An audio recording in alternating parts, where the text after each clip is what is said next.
इस कार्यक्रम के पुण्यार्चक हैं श्रुत संवर्धक समूह गुरु भक्त परिवार, श्री चंद्रदीप जी आगरा, श्री नितिन काला हैदराबाद, श्री विकास जैन इंदौर, श्री मानस जैन टीकमगढ़, श्री दिनेश जैन अली टीकमगढ़, श्री राजीव जी जैन सहारनपुर, श्री नवीन जी छतरपुर, श्री शिवम श्रेयांश जैन भिंड, श्री उदित जैन तन्मय जैन सहारनपुर, श्री हैप्पी भैया शानगढ़, श्री शशांक जैन आरा बिहार, श्री प्रवीण जैन आगरा, श्री नितिन कासलीवाल औरंगाबाद, डॉक्टर श्री अक्षय जैन, डॉक्टर मनीष बोथरा जयपुर, श्री अक्षत जैन सहारनपुर, श्री आदित्य जैन बेगमगंज मध्य प्रदेश, श्री पदम चंद जी बाकलीवाल, नितेश जी बाकलीवाल, सोनाली जी बाकलीवाल, निर्जरा जी बाकलीवाल, ज्योति बाकलीवाल निवासी Abu Dhabi, doctor Akshay Jaipur, Manish Bothra Jaipur. यह श्रमण संस्कृति जो भारत में अनादिकाल से प्रवाहमान होती आई, जिसका मूल उद्देश्य एक आत्मा किस प्रकार से अपने उत्कर्ष को प्राप्त करते हुए उस परम उत्कृष्ट अवस्था को प्राप्त कर सकता है जो जीव को आज तक प्राप्त नहीं हो सकी। श्रमण संस्कृति स्वयमेव यह कह रही है कि श्रम के माध्यम से जहाँ भक्त से भगवान बनने तक की यात्रा प्रारंभ की जाती हो, वह श्रमण संस्कृति जिसमें श्रम के माध्यम से आत्मा के गुणों का विकास करते हुए एक सामान्य आत्मा परमात्मा बन सकती है, वही श्रमण संस्कृति जिसमें अनेक जीव इस श्रम और अध्यात्म के बल पर अनेक सिद्ध परमात्मा पद को प्राप्त हुए हैं। ऐसे उस अध्यात्म की विद्या को यदि कहीं पर पिरोया गया और बताया गया, उसका नाम था यह श्रमण जिन संस्कृति। आखिर अध्यात्म जिसे मैंने अभी तक जाना और पढ़ा है, वह अध्यात्म क्या हुआ करता है, यदि इसकी उत्कृष्टता पर आपको जाना है तो नियम से आपको ऐसे महानतम ग्रंथों को आचार्य भगवान कुंद कुंद देव के ग्रंथों का अध्ययन करना ही पड़ता है। जीव कब अपने सारी बाह्य बुद्धि को छोड़कर अंतरंग की ओर जब पहुंच जाता है, तब वह अपनी अंतरंग की उस विशुद्धि को प्राप्त करता है जो उसे शुद्ध होने का मार्ग प्रशस्त करती है। मैं आज तक जो भी ज्ञान किया, यह तो जानता आया कि यह करना और यह नहीं करना, धर्म क्या होता है और दर्शन क्या होता है, इस बात पर यदि विचार किया जाए तो आपको स्पष्ट हो जाएगा। धर्म यह कह रहा है आपसे कि ये कीजिए, ये नहीं कीजिए। धार्मिक भावनाएं जब भी होती हैं, धर्म जहां भी होगा तो वह क्रिया की प्रमुखता से कथन करता है कि यह कार्य आपके लिए श्रेष्ठ है अथवा यह कार्य आपके लिए अहितकारी है। ऐसी विवेक और बुद्धि जागृत करने का नाम धर्म हुआ करता है। लेकिन यह धर्म करते करते जीव धार्मिक तो कहला सकता है, लेकिन धर्म के पीछे रहस्यों को यदि पकड़ना है तो धर्म के पीछे हुए छुपे हुए सिद्धांत अर्थात दर्शन पक्ष की ओर आपकी प्रज्ञा को ले जाना चाहिए। मैं क्या क्रिया कर रहा हूं, इसके पीछे मेरे सिद्धांत क्या हैं, इस बात को ध्यान रखना है। शर्मा जी, महावीर भगवान जो आज से लगभग 2600 वर्ष पूर्व इस भारत की भूमि पर हुए थे, वे तो एक संवाहक के रूप में इस संस्कृति को, जिन संस्कृति में हुए थे, ना कि उन्होंने इस संस्कृति का प्रारंभ किया था। वे अध्यात्म की उस विद्या को जो अनादिकाल से इस भारत की भूमि पर सिंचित होती आई थी, उस विद्या के मात्र संवाहक के रूप में, और जब उन्होंने उसी विद्या का पालन करते हुए अपने उस परम उत्कृष्ट केवल ज्ञान को प्राप्त किया, फिर वही की वही विद्या जगत के सर्व जीवों के लिए प्रतिपादित की।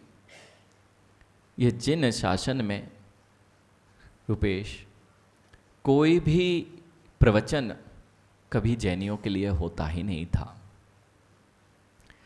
कभी भी जैन दर्शन में जितने भी तीर्थंकर भगवंत हुए, चाहे आदिनाथ भगवंत से लेकर आज अंतिम तीर्थेश जिनका शासन चल रहा है, महावीर भगवान तक के काल के जितने भी तीर्थंकर भगवंत हुए, उन्होंने जब भी उपदेश दिया, कभी भी जैनियों के लिए उपदेश नहीं दिया, वह तो प्राणी मात्र के लिए उपदेश दिए थे।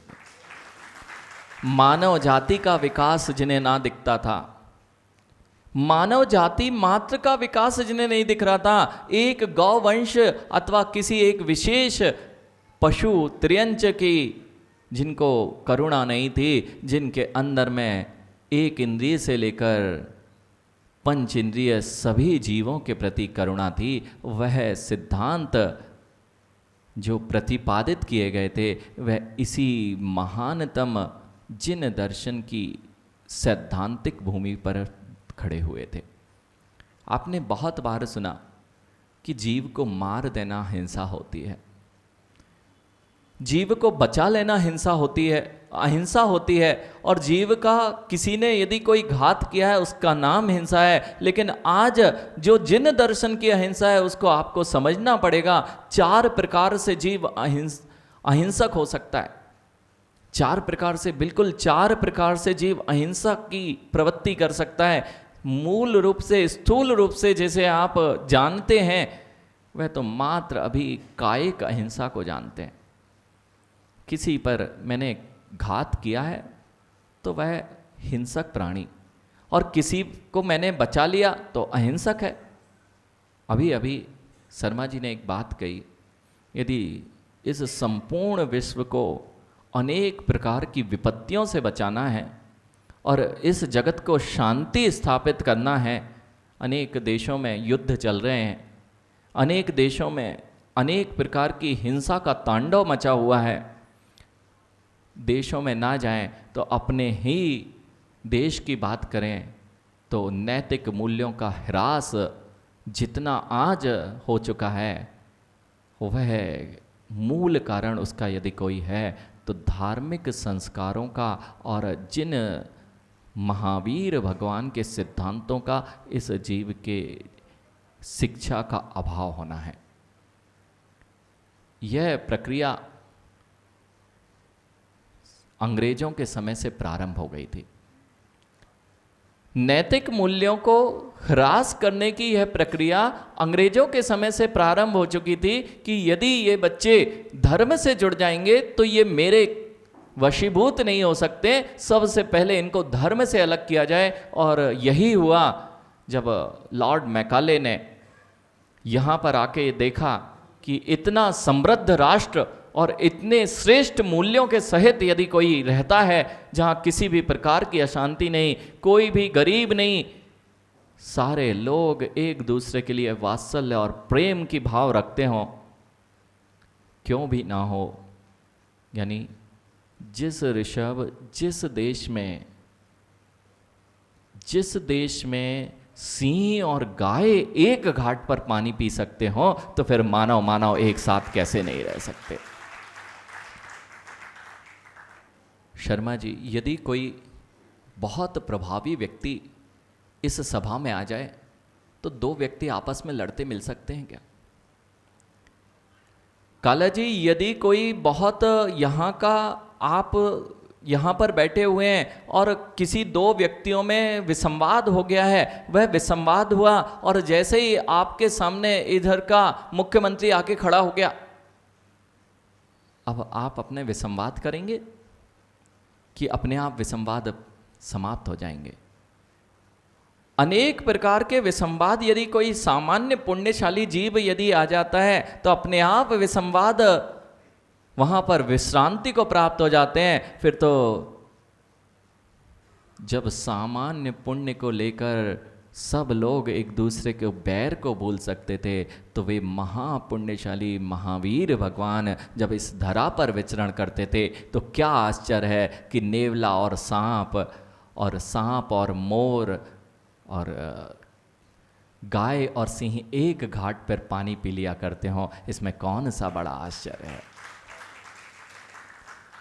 अभी जिसको दुनिया अहिंसा के नाम पे जानती है, इतना अहिंसा अगर मात्र जियो और जीनो देव का सिद्धांत दुनिया को समझ में आ जाए, ये तो मात्र कायिक अहिंसा की बात थी।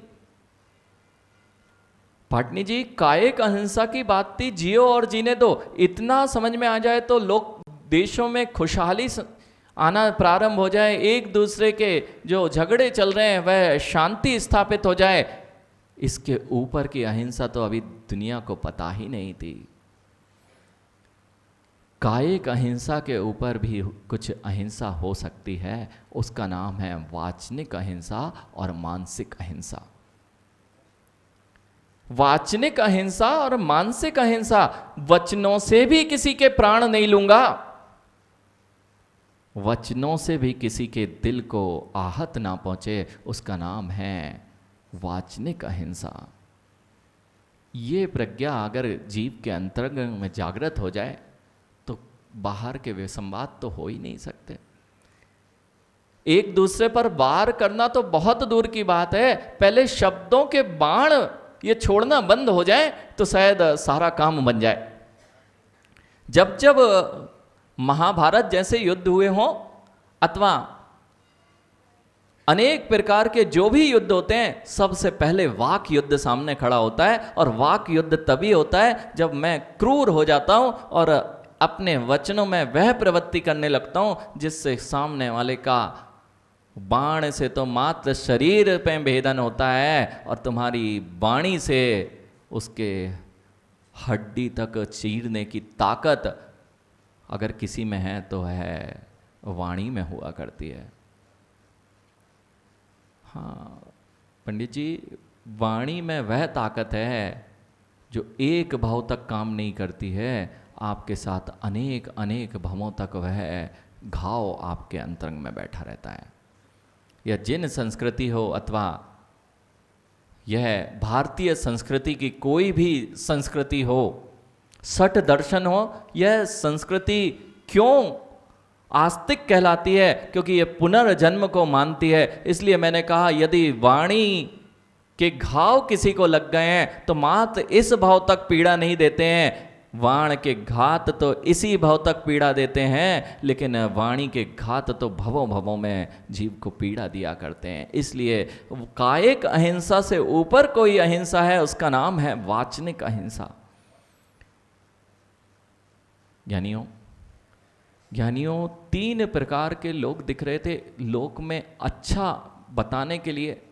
जगत में गांधी जी हुए और गांधी जी ने शांति स्थापित करने के लिए अहिंसा की बात की और अहिंसा की बात भी की और उन्होंने तीन बातें आपके सामने रखी। यदि जीव बुरा ना देखे तो काम बन जाएगा, बुरा ना देखे, बुरा ना सुने और बुरा ना बोले, इससे शांति स्थापित करने की एक पहल की गई कि जीवन में अच्छा जीवन चलाना है तो किसी के प्रति आप बुरा मत देखिए, कोई भी वस्तु में आप बुरा मत बोलिए और बुरे शब्दों को नहीं सुनिए, तो आपके और समाज में शांति स्थापित हो सकती है।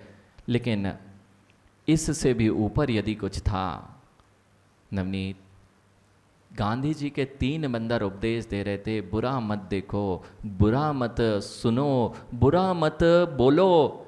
लेकिन महावीर भगवान का एक ही उपदेश काफ़ी था, तीनों की जगह यदि यह रख दिया जाए तो ये सारे काम हो जाएं, बुरा मत सोचो। जिसके अंदर में किसी के प्रति बुरी सोच ना आए, किसी के प्रति उसके राग द्वेष के परिणाम ना हो, वह कभी भी किसी के प्रति बुरा बोल नहीं सकता, उसकी निगाहें कभी बुरी हो नहीं सकती और उसके कानों में मात्र उसी को प्रवेश दिया जाता है। जैसे छन्नी लगाई जाती है ना, माँ दूध छानने के लिए क्या करते हो? कचरा वहीं और मात्र जो शुद्ध छना हुआ दूध है वही।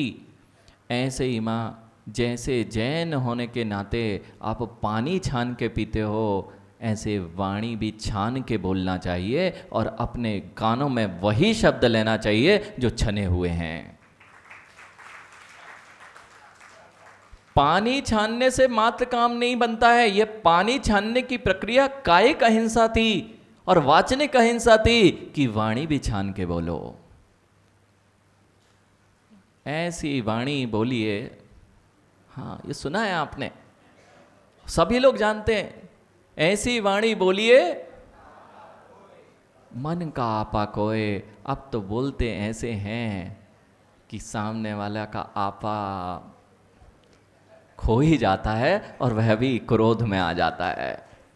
मन का आपा खोने की जगह सामने वाला अपना आपा खो बैठता है, क्योंकि तुमने ऐसे वचन बोले हैं जो सामने वाले के लिए घातक हो जाते हैं और वह तुम्हारे लिए घातक हो जाता है। इसलिए वाचनिक कायिक उसके ऊपर यदि कोई अहिंसा थी, उसका नाम था मानसिक अहिंसा। यानी इस पर यदि विचार करने लग जाए जीव, परिणामों को सबके प्रति निर्मल रखने लग जाए, तब होती है यह मानसिक अहिंसा। माँ, ये भावनाएं, आप 12 भावनाएं पढ़ दें शर्मा जी, ये 12 भावनाओं का कथन जीव के भावों के सुधारने के लिए है।